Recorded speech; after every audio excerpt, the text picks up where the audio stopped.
All right. What's up, traders? I am live today with Andre from Edgeful, and we're going to be going over the whole entire platform as well as some of the reports that are best to be using right now. So, what's up, Andre, and how's your trading week going? It's going great. I know that everyone has been, well, thanks for having me, first of all. But I know everyone's been kind of dealing with this wild market. It has been, to be honest, a little bit crazy Yeah. recently. It is pretty hard to believe this sell off. I'm sure that the bears are pretty happy. So I'll just pull up the daily chart right now, quick. So if anyone watches this later, bulls have been pretty happy over the last, I would say, 5 years now, 4 or 5 years now. And then now, after a 13% correction on the NQ, bears are like, I told you so, which is funny. After being up like 80% in or whatever, even like maybe over 100% over the last like few years, 13% correction from all-time highs, and bears are like, I told you so. But the markets have changed, which is an important piece, and I would argue, and the data shows that the markets really changed on around December 18th. I think it was an FOMC meeting. Yes, it was. December 18th was FOMC, and it was Yep. around that 6,100 level on ES that Yep. has just become a consistent resistance level. Yeah, exactly. And you can see now I just switched over to ES. That December 18th was like really that, first of all, a massive sell-off day. And then price just couldn't get through it. So for the last, 3 months now, we've been sitting in a decently large size range, actually. And then Yep. we finally broke out of that range in the last few days, and we've just been like continuous selling. Like shorts have just been hopefully making money Yeah. because they've been losing a lot over the last few years. But yeah, it's been good, which I'm obviously happy about, and it helps that I don't have to really make too many decisions too. Like in terms of understanding what's working in these environments is super important, obviously, and that's what Edgeful does for me, at least. So my background is in, just so anyone who's not familiar with who I am, I'm Andre. I'm the CEO of Edgeful. My background is in finance and accounting. I used to work at a hedge fund called Weiss Asset Management. I also worked at Goldman Sachs. So I'm pretty familiar with how this stuff works. But for me specifically, I'm a gap fill trader. I love the gap fill. It is literally the report that built this company. I used to run these stats in Excel for myself, which is a nightmare to do. And I started to build different, like in Excel. I'm not sure if you guys are familiar with Excel, but it's not built for this type of analysis. Excel is great for finding out more like record keeping or like whatever else, doing some like basic math stuff. But you want to add in a gap fill. You want to change the gap size. You want to do by weekday. You want to change by gap, whatever, the fill time, etc.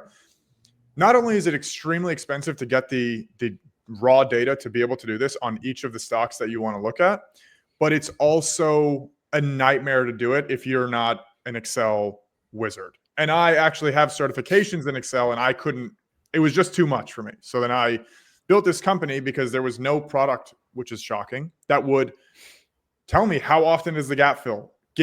Allow me to filter. Let me look at it on any instrument. Let me look at it on futures or stocks or crypto or Forex. And that was actually the reason that this company was founded, was because there wasn't a solution for traders that are not programmers or PhDs or quants to be able to look at this. And like, in my opinion, especially in the relevant markets now, where I can objectively see that the gap fill is not working, that's extremely important information for me to know. So I stay out of bad trades, and now I can shift my focus to something that is working in this environment. Yeah, Edgeful fills a gap for traders because in like books like Tom Hugard's Best Loser Win, he Yep. cites that it's what was it? 50% of gaps are filled the day of, and then 70% of gaps are filled within 3 days. But like he's just saying this is like from my testing. There's no actual data behind that. And then Yep. as we're experiencing like in the current conditions with both gap fill and IB, the dominant stat is not performing the same way as it normally would. So using Edgeful and being able to go by month or even by week sometimes can be helpful to know like Yeah. exactly what's working right now. Yeah. Yeah. And I think it's a great book, by the way. That is personally, I mean, kind of going off topic for a second. I think Mark Douglas, Trading in the Zone, and The Disciplined Trader are the two worst books. Hot take, I know. Dude, hot take. Hot take. Trading in the Zone is the worst trading book I think ever written. Wow. Hot take. I know.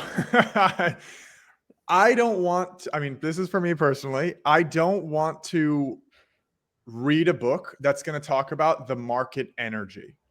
I don't want to talk about the market energy and this in the sky, completely intangible concept that is not going to help me do anything after reading it. Like, yeah, it's a feel good book, in my opinion, but I stand on the hill that Trading the Zone is the worst trading book that has ever been written, that among the ones that are even like qualified to be read.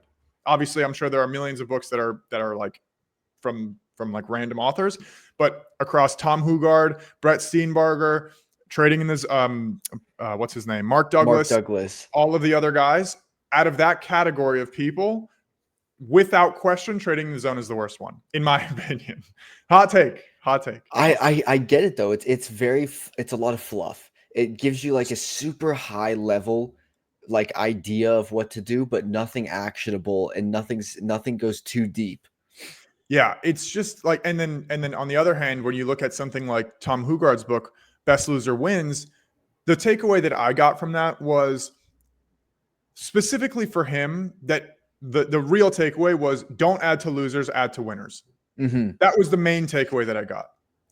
You want to capitalize when you're right, and you want to minimize your losses. That was a huge takeaway. That is a true takeaway that I absorbed from the book. What I thought was missing from that book was that he never talked about how to take profits. So you can, obviously he doesn't continuously add to winners, but like he never once mentioned. I mean, obviously it's very hard because it's on a trade by trade basis, but he never talked about how to take profits, which I thought was a big hole in that book. So that's true. That is true. Because he literally cites. He's like, I had people in my Telegram saying, "Tom, why aren't you taking profits here?" And he's like, "Well, I'm up 300 points, but I would rather be up 500 points." So like he has like he like always talks about just having a further number in mind. yeah, And that is a gap, but yeah, it's a great book nonetheless. yeah, it is. That's one of my favorites for sure. And the Daily Trading Coach is another fantastic one from Brett Steenbarger. And I don't want to, this isn't like a book review, but but that is another great one, and definitely more actionable in terms of like what you can do, like what your routine should be, etc. So if anyone's interested in trading psychology books, I would recommend Best Loser Wins and The Daily Trading Coach by Brett Steenbarger. So sweet. So talk to me about how you're filtering the gap fill report for the yeah, current market conditions. Like what are you going to use by size? Are you going to use by extension? Like just run yeah. me through that. So for the gap fill report, without question, the biggest driver on whether the gap is going to fill or not is the size. So the first thing I'm doing in the morning is if I'm looking to trade the gap fill, which unfortunately it hasn't been working recently, but I'm looking at the gap size. Now, in this market environment, if you go, so now we're looking at ES in the New York session in the last 6 months. And if you go to the gap size, and we're now looking at gaps between 0 and 0.2%, 0.19%. So here, the way to look at this on an actual chart is you can use it. Well, first of all, we have it plotted for you right here. So you don't actually have to calculate it, but just for visual purposes, I'll show you what this means. So here we're going from the previous session's close, which is right over here, to today's open, which is right over here, right? Let me actually just do it more carefully. So right here to right here. So 0.08%. This is the gap that we're going for. Now, in this case, yeah, definitely ask any questions. But in this case here, this is a no-brainer trade for me, right? The gap side, there's a gap down. It's a very small gap. You can go long, targeting this point right here. Now, there's obviously not too much meat on the bone for this trade. It's literally on ES. It's a 4-point move. It's rough, almost a 5-point move. But look what happened. Any trader would have gotten stopped out going long on this trade. Like, this is the most layup trade. And even let's just go to the like shorter time frames for the last 3 months. This is a layup trade, and it's just not working in these environments.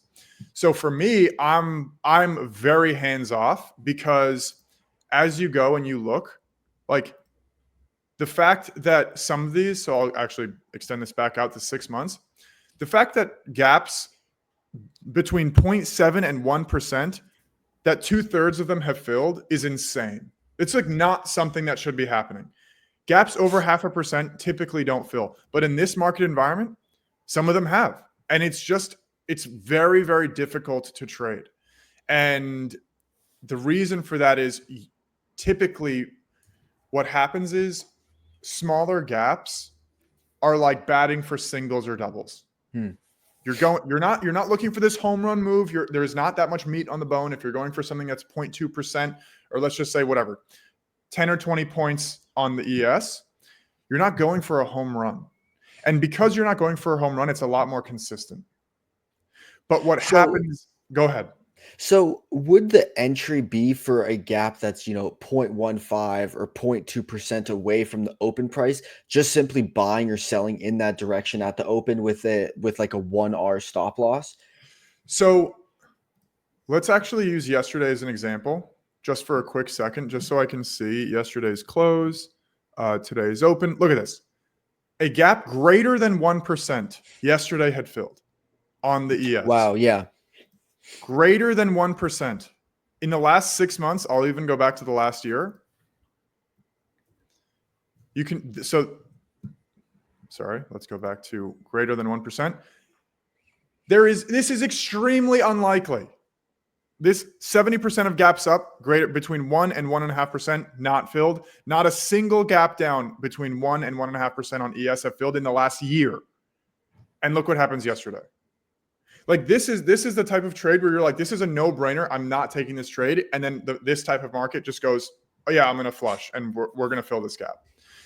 Now, if you are going to be taking these trades, and let's just use yesterday as an example because it did end up working yesterday.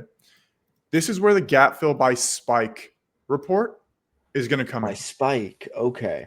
So this here, what this does, and I'm going to zoom in here.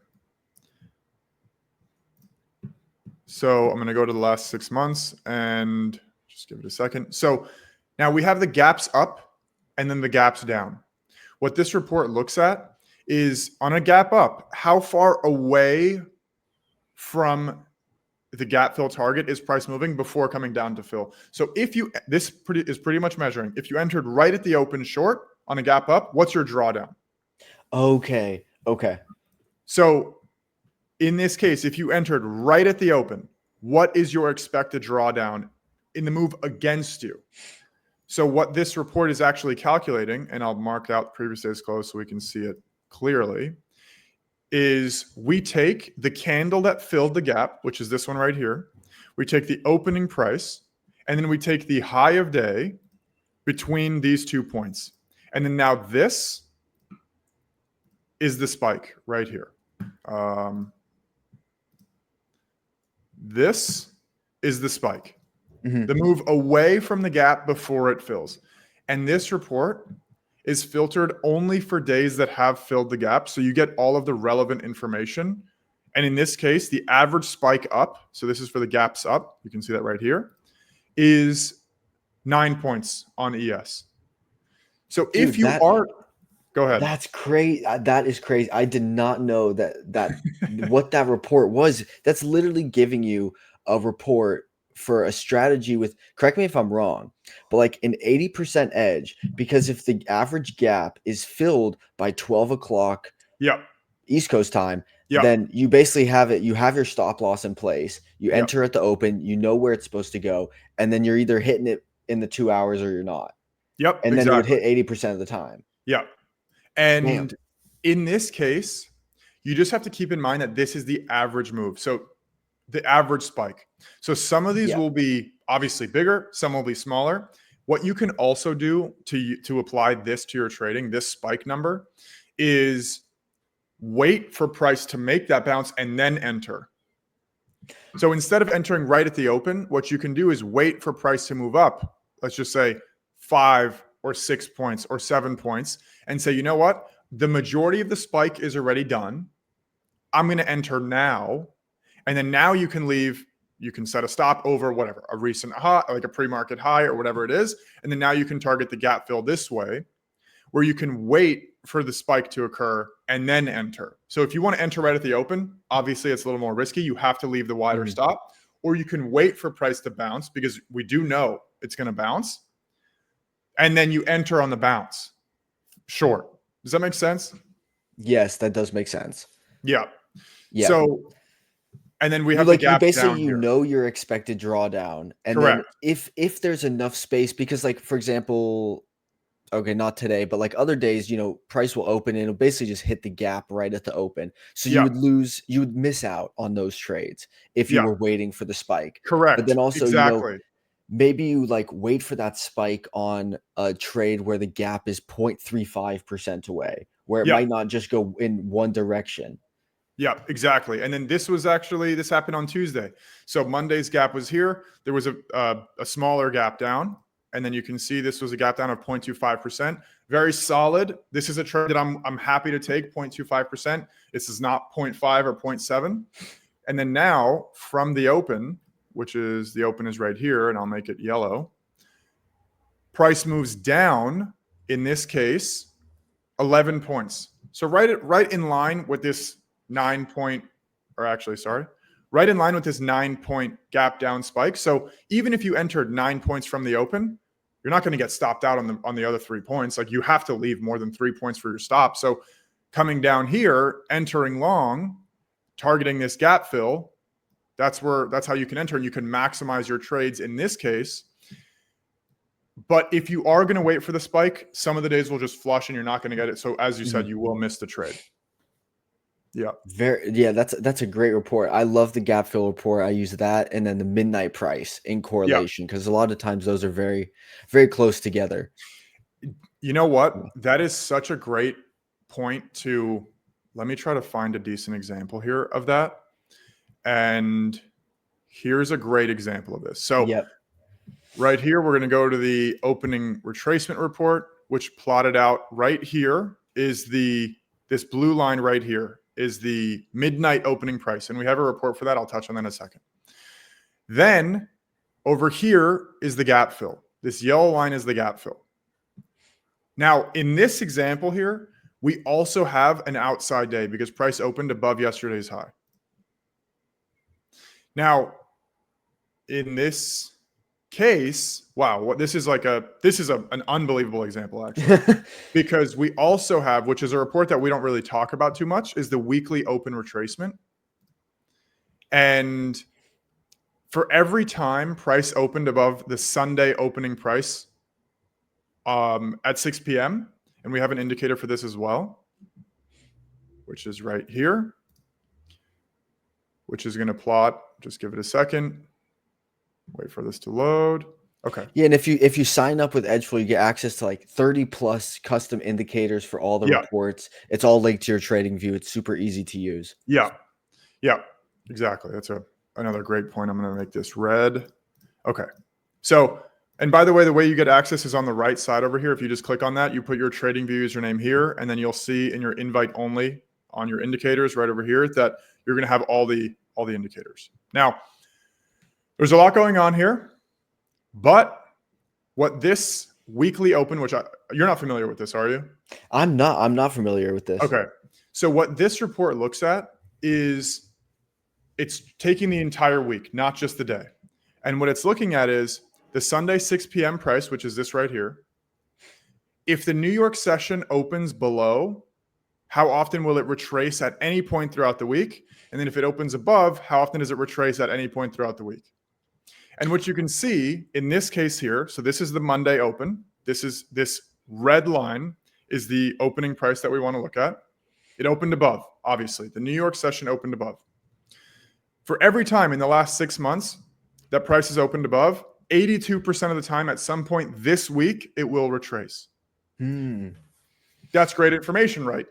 But the bi-weekday report is the one that really starts to push this to the next level, where if you go to bi-weekday, this is only checking the weeks that retraced. 71% of them have retraced on the Monday. Which makes sense. Because it's right there. It's usually going to be close. Now, the other 28% have been on Tuesday. So if price doesn't get to this Sunday opening price by the end of the day Tuesday, it's probably not going to do it the rest of the week. Wow. Okay. So it's like it gives you a great trade for Mondays. Yes. And then it gives you a great bias going into the rest of the week. Correct. Because if it doesn't touch at this point, it's probably not going to. But if it touches on Monday, the rest of the weeks, like it doesn't count it. So it only checks the first touch. Okay. Now, okay. Let's review this actual setup on ES for a second. We have a gap up, which is above this yellow line. So the yellow is the gap up. We have an out, and in this case, the gap fill. You want to go for the gap fill. You want to be bearish targeting this yellow line. We have an outside day, which some people consider to be a true gap or opening above yesterday's high. So you want to be targeting this green line here. The midnight price, which is the one that you mentioned, is this very thin blue line here. So you want to be short targeting this area. And then we also have the Sunday opening price retracement. So we have 4 levels here that are giving you a very short bias on this day. This is an unbelievable setup here. When you see this happening, at least for me personally, obviously you guys need to determine your own trades. I am very short bias here, at least looking for a move like this. Even if it bounces, I don't care because the majority of my profits are going to be taken right over here. And if you had taken this gap fill, even if you entered right at the open, this is a 20-point move on the ES, which is obviously is a wonderful move to take. Yeah. So this is actually a really good example because you had mentioned the ICT and the gap fill, which in this case would be they're like 2-3 points away from each other. Yeah. So in this case, these two still great short bias. And these are wonderful targets that you can use to exit a short position here. So this is a great example, actually. Does everything I said just make sense? Is there anything you want me to like go over one more time? I know I just threw a lot. I mean, no, that's perfect. If anything, just like that weekly, what was the name of that report one more time? Yeah, the weekly open retracement. I'll actually go and I'll show you. Retracement, and then you can also filter it by weekday. And you said so the Monday that's 70%, and then Tuesday is 28. like 30%, 28%. So that's saying if it's not touched Monday or Tuesday, there is a 0% chance in whatever time frame that you have selected that it would be touched Wednesday, Thursday, Friday. Correct. And now let's look at this week, right? Here's the red line is your Sunday open 6 p.m. price. Monday open below. It did not retrace. Tuesday did not retrace. Now that that's happened, it is unbelievably unlikely for price to do this either today or tomorrow. Yeah. Okay. Because of all the weekdays that did retrace, it's been on the Monday and Tuesday. It is super unlikely for price on Thursday or Friday to go and retrace. Does that make sense? That does make sense. So, okay. So transitioning just a bit on unlikely reports, we've had the IB break, double break, I think multiple times in the last 2 weeks. So what does that tell you about the current market conditions? How do you now use this report for like the short time frame that we're in right now? So for everyone watching, the IB is the high and the low of the first hour. So I'm going to hide my weekly open indicator. I'm going to go to my IB, my initial balance. This is going to automatically plot for me the high and the low of every single day. So I don't have to worry about doing it. Now, most traders are going to be done trading probably around noon Eastern time. Mhm. And in this case, you can see that there was a double break later in the day. This actually the double break was at roughly 3 p.m. Now, as you look at the double break days, because this is super rare that it happens 23% of the time in the last 6 months. And then even if we go to the last 3 months on ES, still 25% of the time, the single break has been a little bit less, and the no break is roughly 3%. So the main way to take advantage of this is to expect one side to break, but not both sides. So in this case, you can see one side broke and it did not retrace to the opposite end here. So this is like a flawless example of the IB single break. This is a dream scenario. Now this one yesterday is also a pretty decent example as well, because you get the break and you get a lot of continuation off of that break. And then yes, it retraced in, but it did not break the IB high. So this still counts as a single break day, even though it retraced. Mhm. So what I think in terms of the market environments and the way that I'm looking at this data, like here as well, it broke out to the top side, not too much continuation here, like not enough to really get like a decent trade out. I mean, maybe you can, but this is a day where probably is going to be a losing day for you, which is fine because this only happens 25% of the time in the last 3 months.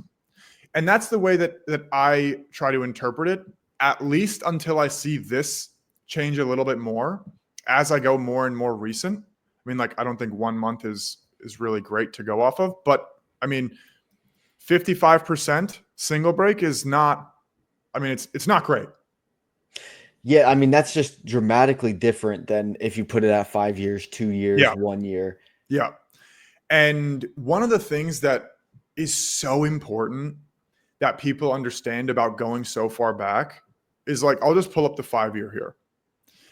And it's so important that you guys understand that to be honest, it's like I almost want to remove it because Really?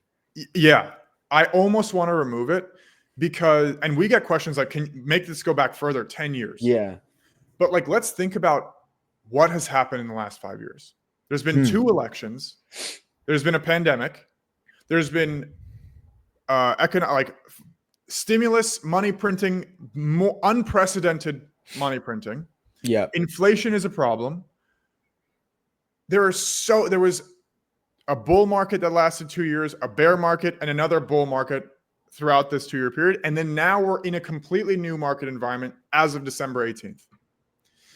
So if you're looking back 5 years, what you're actually doing is taking the average of all of the fluctuations of the results of the reports. So you can see here in the last 5 years, 68% of the time.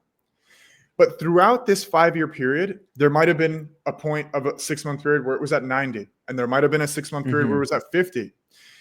And you cannot look at it that zoomed out as a day trader.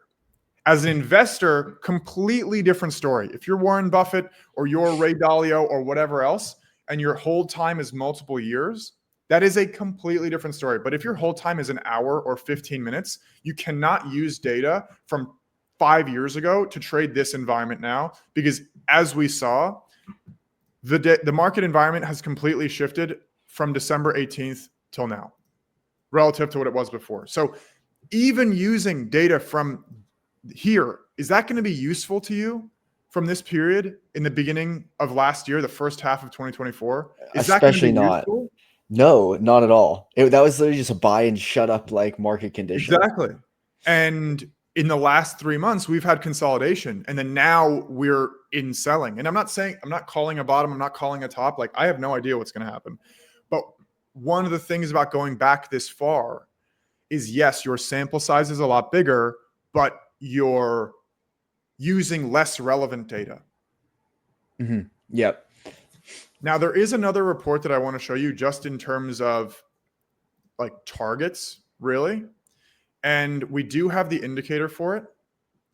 And it's part of the initial balance indicator. And it's, if you scroll down here, you're going to see this levels section. And what I want to do is I want to turn on my 0.5 and 1. And you might know about this You might think about it from like standard deviations Mhm. of the initial bounce. And the buy levels report here is super powerful for number one, taking profits and also reversals. So here we're looking at ES in the last 6 months, and we're at this point, the report will be filtered, standard. It'll look like this, where it's considering all days, right? Breakout days, double break days, breakdown days, it doesn't matter. If you know that 75% of the days are going to be single break days, that means the moment price breaks to the downside here, you want to expect continuation to the downside. And this report, when you filter it to break down days, because now we know that price is broken to the downside. Like the moment this happens, you know price broke to the downside. So what you want to do is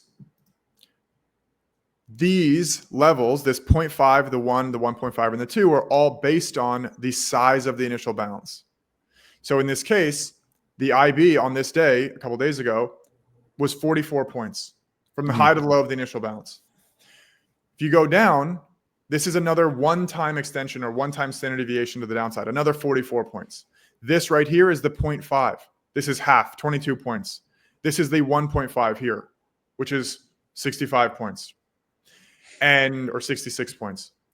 So what this report tells you is how often does price actually get to each of these points? 76, almost 77% of the time when price breaks to the downside on a single break downside day, price is going to reach this point right here. This is an amazing target. Right, this point here, this minus 0.5 extension. This minus 0.5. Yeah. And then we can see, I'll show you today because only the current day has the labels. This here, so you have to wait first of all, you have to wait for price to break either side. And then that gives you the bias to either be bullish or bearish because you can expect a single break. And then here you can see, so like, let's say the top breaks just for argument's sake for today. Now I've turned on my positive levels and you can see here. Now let's look. I'm going to go to customize. I'm going to go to breakout days. And then now you can see that 67% of the time price is going to touch this point right here. If it breaks out to the top side, a single break day to the top side, there is a very high probability that you're going to get this move here. So instead of taking your profits, you take a 6-point winner on ES, lock in a green trade, but don't lock in your whole position because you know that 75% of the time, 76 or what, sorry, what was it? 67% of the time, price is going to get here. So leave a runner, leave a micro, just let it run because you're going to get that bigger move typically. And this buy levels report is super powerful because of that. Edgeful provides such great targets. And just to wrap up this stream, my favorite entry presented, my favorite, this is literally my favorite trade. And let's just get it right here. Okay. So we have the gap at 56.03. We opened like literally 5 points away from it, but we never touched it. We never touched the gap. And this is why I love the data side of things, because this trade combines two reports: the orb opening range breakout, double break report, and then the gap fill report. It doesn't matter how much air quote selling pressure there is or buying pressure in the opposite side for the report or the trade to still hit. My trade entry would be the break inside of the range to trade to the double break, and then also where the double break is, there's also the gap like 3 points outside.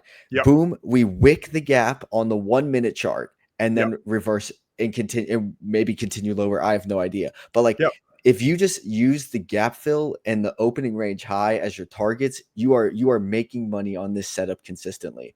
Yeah, it's honestly one of the things that I think that's most impactful to the traders is, number one, having the actual confidence to set a target and know, hey, X% of the time this is going to happen. And to be able to sit, so like on your chart right there was that move up and there was that 3 candles and price pulled back down. Right to the left, like 2 candles before, to the left, to the left, to the right. Yeah, you see that pullback right there? Most traders would have stopped themselves out of that, not knowing the double break stats, not knowing the gap fill stats. That's exactly what I'm talking about. But if you know that the double break stats are strong, that might be a great position to even add.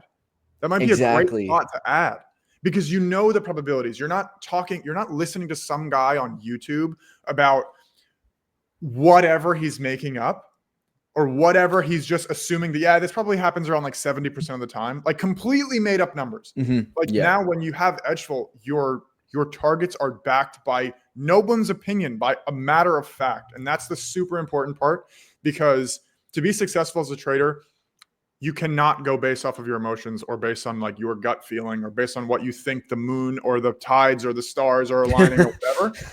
We have data. We are going based on the data. That is the most important, without question. 100%.